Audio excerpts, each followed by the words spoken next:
Good evening, sir, my senior, my junior, and all your friends. Today, I would like to tell you about are we living a healthy environment for our upcoming generation? As we know that now the Gandhi Jayanti is going to come, and the Gandhiji was saying that the cleanliness is very important. He has also started Swachh Bharat Abhiyan that was very good. And nowadays we can see that the healthy environment is going to finish.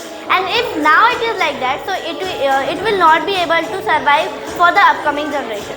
My first point is about chemicals. If we talk about chemicals, so nowadays in everything, every material that we use, it made up of chemicals. Because we know that the vegetables and in the soil also the farmers are adding chemicals.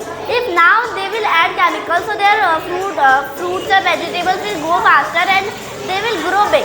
But it is decreasing the fertility of the soil. If now it is happening, so what our next generation will eat? Because we should think about them also, because it's our responsibility. We say to our children that study well, develop your country.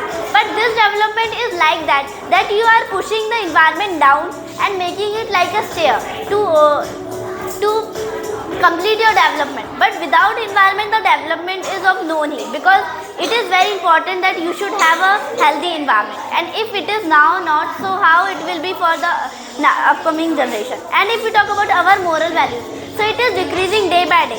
Nowadays, everywhere, the government is making signboards that don't do this here, don't smoke here. But even if then we are doing the same thing there.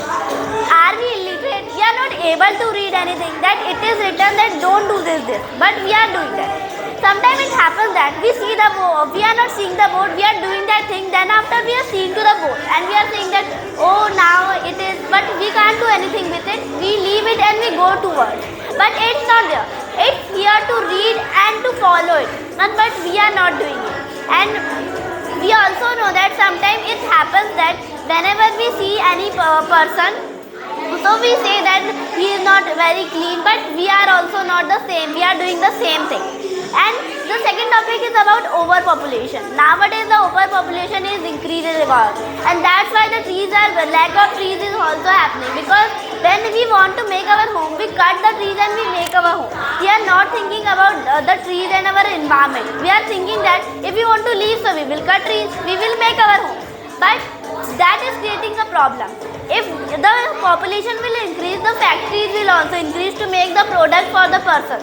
And that's why the factories will made and it will take all ground also. And nowadays the government thinking that to develop our country, to if we want to go one place to another, so the perfect way or road should be there. But they are not thinking that to make that road, we are cutting the trees and making from between of the forest. So it is not good, because if you want to develop, so what kind of development you are doing like this? It's not a proper development. And if our question is about are we living a healthy environment for our upcoming generation? No, we are not living, because this is not a healthy environment for our upcoming generation. It should be like that nowadays our national animals are going to, national birds, national animals, they are going to finish. Why they are? Because we are doing this thing. Well, I think that's all about it. I want to thank you once again to listening me so patiently. Thank you.